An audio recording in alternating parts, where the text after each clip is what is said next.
Charcuterie and cheese. It is daunting and exciting all in the same time. We used to call it cold cuts or deli meat or lunch meat. It was something I found was a bit looked down on in some ways. It was like, oh, just a bag of salami for lunch, perfect. And I think over time we've all understood that some of those robust and round flavors that have a little bit of acid, a little sour, a little sweet, help lift a company and bring wines out. And one of the things I really enjoy about cheese, charcuterie, and preserves is very much like wine. They are our attempt at capturing the harvest or the best of the season. How would we traditionally have preserved the milk, the cream, the pork? You might have raised one animal over a season and you wanted to get the diversity of what that animal was. And over time, all of these ways of curing, preserving, much like, clay or glass or cork became how we store wine, and then you threw it in a barrel and surprise, it tasted a little better. Well, why? Let's try and do that again. Very much artisan cheese and charcuterie is the same. These Italian meats were free-range, pasture-raised pigs that ran around eating acorns in the mountainside, and then at some point had the worst day of their life, and then were in different ways preserved and hung and cured or cooked in order for us to take them out and try them again another day. What I like about the charcuterie is it's a really neat way to bring a lot of different profiles of tasting to a wine. It lets you find the best part of each wine. I can't say I've ever had a bad wine experience. I've had a lot of bad wines, but those wines are often a lot of fun because you try and reconstruct, well, where is the wine at? Do we have it too late? Is it too young? Is it improperly made? Is it the wrong thing we're eating with it? And so dancing through a selection of different flavors, even if they're bizarre, like candies or sours, they'll help you understand what you like in your palate and what might make your experience a little more fun. Other ways that I really enjoy going out in the wine world and touring is in the theme of things like Pig Out, being able to taste all that diversity. I like to put together a way to take my charcuterie and cheese with me. So whether I'm in a car or a scooter or a backpack or traveling through airports or on my bike, I like to have that access. I always feel like, why let someone else create my snack? I'll create a snack for me. So today I brought a couple things. I love things in squirt bottles, a little more recyclable than other things. It allows us, in this sense, we have a nice mustard. So I can sort of put the mustard, put the tapas olives, a little bit of a jam in my backpack. Perhaps I wanted to have crostini or a vegan cheese. We have all the options available. This is a vegan cheese produced in Penticton that we absolutely love. And then from both Carmelli's and Terroir cheese, we brought some different selections. I've worked with Sandra and the team at Terroir for over a decade now, and honestly can't remember a Pig Out or an event where we don't have Two Rivers or as our meat suppliers or Terroir or Carmelli supporting us. So all awesome things that you could grab and put into a backpack.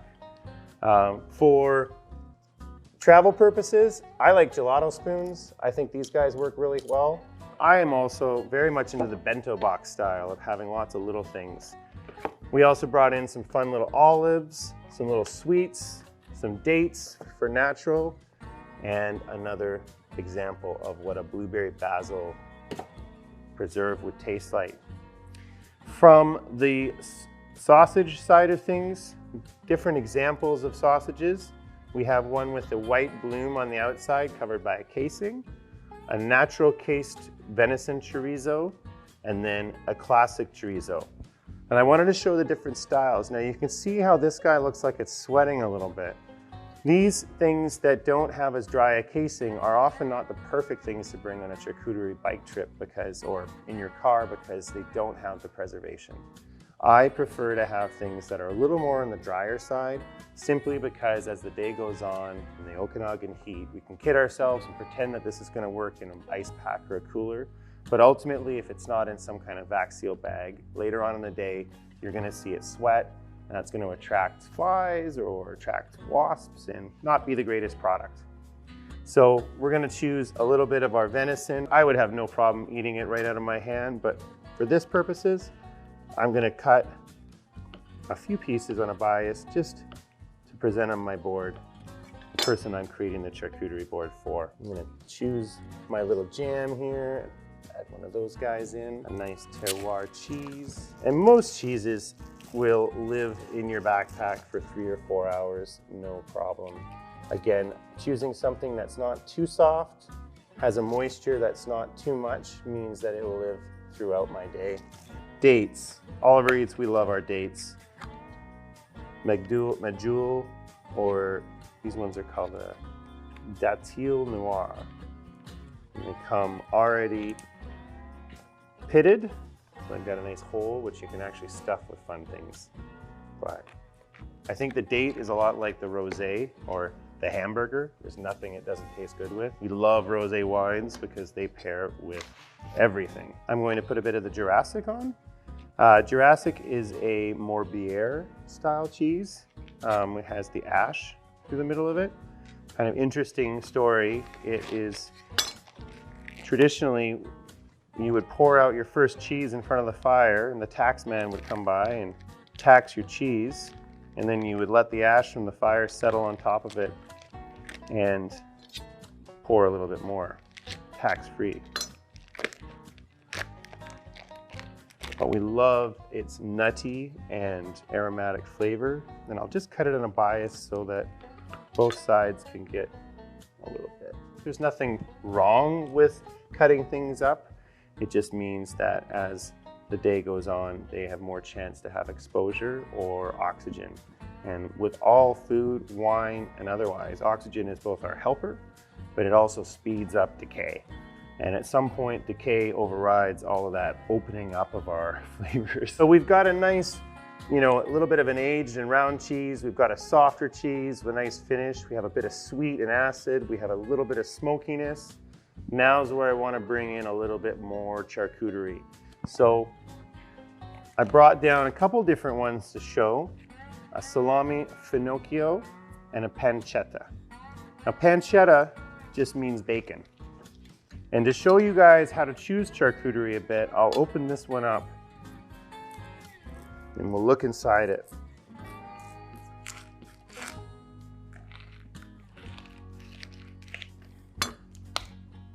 So you can see there, we basically have pork belly or bacon that's been rolled up, compressed, and then there's a little bit of chili and piquant.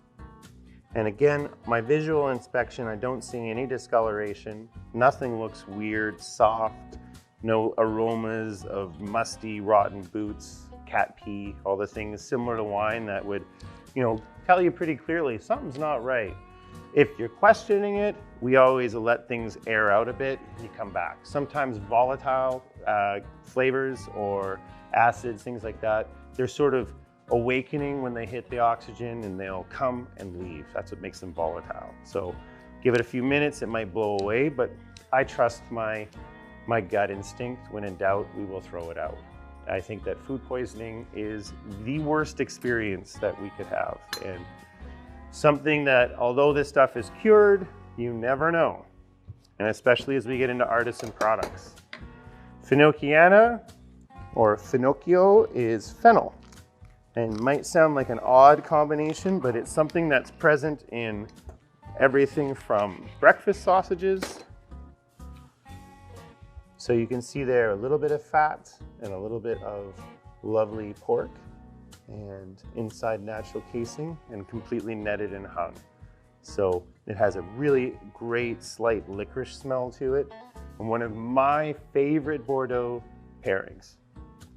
It definitely brings all of the incredible cooperage that can lift Cabernet Sauvignon and the Cabernet Franc that you'll see in your Bordeaux and bring out all of those tropical and spice notes that sort of relax and hide in the finish of a really good Bordeaux style wine. So for me in BC, having the fattiness of pancetta with a bit of spice for our aromatic whites, the finocchio and fennel flavors for our big reds, and then a little bit of our classic prosciutto for our pinots and whites. A bit nutty, a bit fatty, helps the wines open up in the mouth and can stand up to the acids we see from the cold nights in BC.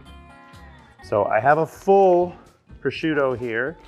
You can see this is the ham that's been hung in the mountains. We've tried to do that in BC a few times, and the bears are much craftier than my patients. So I would have asked my deli man to slice this stuff up. Usually you get about 100 grams per sheet. And you can see we have pancettas, we have coppa, and we have our little bit of prosciutto. And I'll show you guys, here's the last piece there, and look at the color difference. So this one here has had that bit of oxidization. So I'm gonna say no thanks. I'll put that guy aside.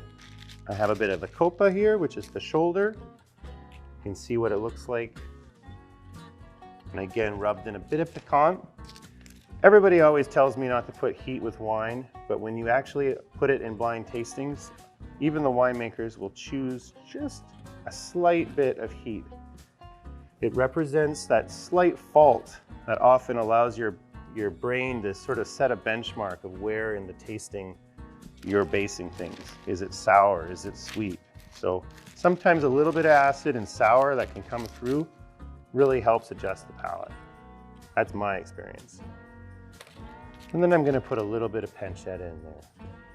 And I already can smell really great aromatics here. It's making my nose wake up, turns on extra brain cells, engages my attention, which is really what tasting is all about. Everybody has that natural innate ability. It's just if we've turned it on or not. So if I sat down on the side of a creek or at a winery where I traveled from winery to winery, perfect way to stop, open up a glass of wine. Now, if I want to go to the next winery, I can take something like this, package it up, and off we go. So a board like this is the perfect way to spend your afternoon tasting.